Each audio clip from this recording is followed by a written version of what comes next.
This short video we will take a look at the validation and input masks and macros that we use when we're setting up this student research project database.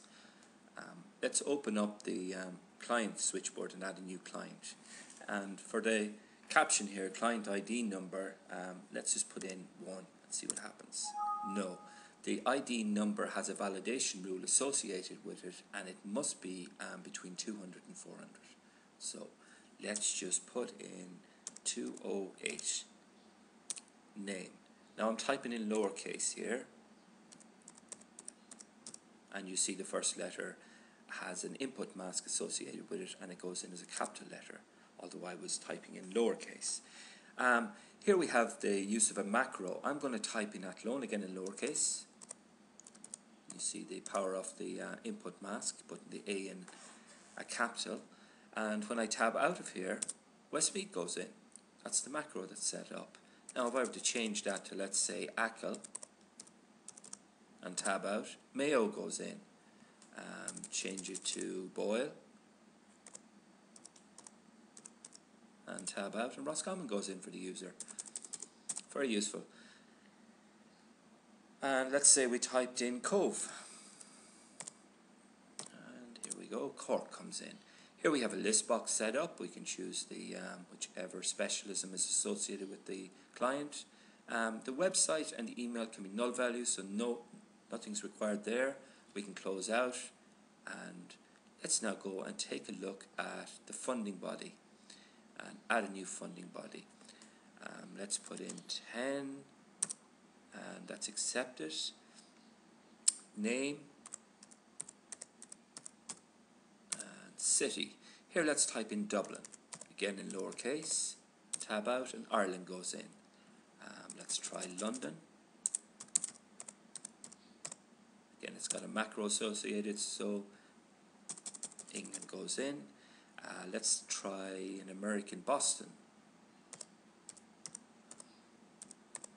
Tab out, and the USA goes in, and let's try one more that we've set up, Domageddon.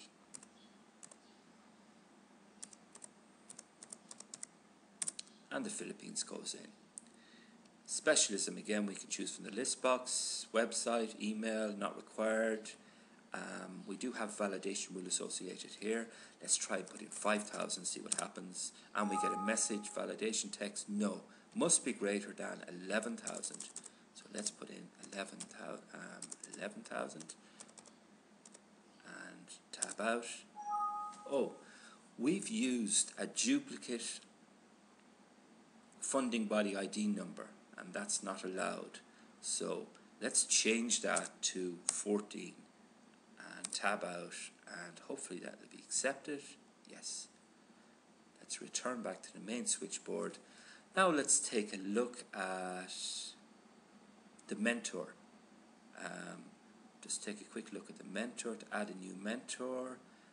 Mentor IDs up around 800, I believe, so we're going to try 819. First name,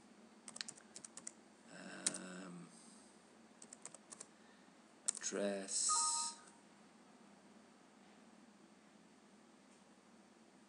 oh, I have a long input mask associated with the surname.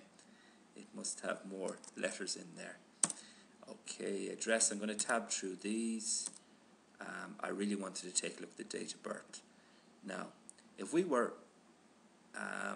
made a mistake here and we put in today's date, say, and we try to tab out, we get a violation,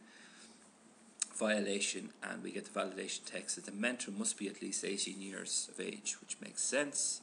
So let's just change that to, say, 1990 and tab out, and that's acceptable. Again, specialism is a list box, mobile number, qualification is a list box, and here we are, radio button. We can choose female or male, and we'll choose male, and we'll close out of there. That concludes the short video.